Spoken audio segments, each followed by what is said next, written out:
Hey, Wrangler 4xE fans, little random note here. I'm inside the Wrangler 4xE. This is where the glove compartment would normally be. I've got that removed right now.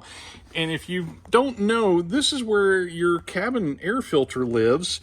And you just grab this little cover and pull that out. And there is your cabin air filter.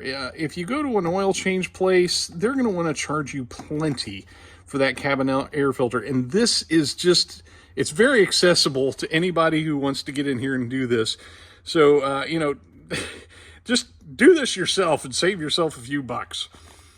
As you can see, I pulled it out and it's pretty nasty. I'm at 40,000 miles and this is the original cabin air filter. And I'm going to blow that thing out, but I'm probably going to order one to replace that. But that's just something to keep in mind. That's one of those little easy ones you can do yourself. And I did blow it out. I just ordered one of those on Amazon. There's the part number 68301-863, I believe is what it was. Popped up on Amazon for $26.